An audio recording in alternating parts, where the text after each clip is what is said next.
ഇന്ന് നമ്മൾ സംസാരിക്കാൻ പോകുന്നത് ഇന്ത്യയുടെ വികസന കുതിപ്പുകളെക്കുറിച്ചാണ്. പ്രത്യേകിച്ച് ജമ്മു കാശ്മീരിൽ സംഭവിച്ചുകൊണ്ടിരിക്കുന്ന വലിയ മാറ്റങ്ങളെക്കുറിച്ച്.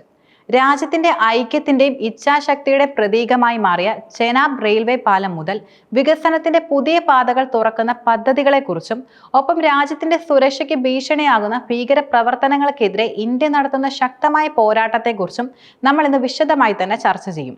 പ്രധാനമന്ത്രി നരേന്ദ്രമോദി ഇന്നലെ രാജ്യത്തിന് സമർപ്പിച്ച ലോകത്തിലെ ഏറ്റവും ഉയരം കൂടിയ റെയിൽവേ പാലം ചെനാബ് റെയിൽവേ പാലം കാശ്മീർ മുതൽ കന്യാകുമാരി വരെ റെയിൽവേ പാത യാഥാർത്ഥ്യമാക്കിയെന്ന് പ്രധാനമന്ത്രിയുടെ വാക്കുകൾ ഇന്ത്യയുടെ ഈ നേട്ടത്തിന്റെ പ്രാധാന്യം വിളിച്ചോതുന്നുണ്ട്. ത്രിവർണ പതാക വീശിക്കൊണ്ടായിരുന്നു പ്രധാനമന്ത്രി ഈ ചരിത്ര നിമിഷത്തിന് സാക്ഷ്യം വഹിച്ചത്.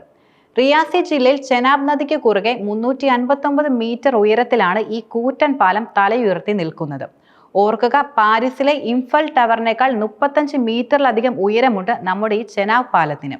വിദേശ രാജ്യങ്ങളിലെ വിസ്മയങ്ങളെ തേടി നമ്മൾ പോകേണ്ടതില്ല. സ്വന്തം രാജ്യത്ത് തന്നെ അതുല്യമായ നിർമ്മിതികൾ ഉയർത്താൻ നമുക്ക് സാധിച്ചു എന്നതിന്റെ ഏറ്റവും വലിയ ഉദാഹരണമാണിത്.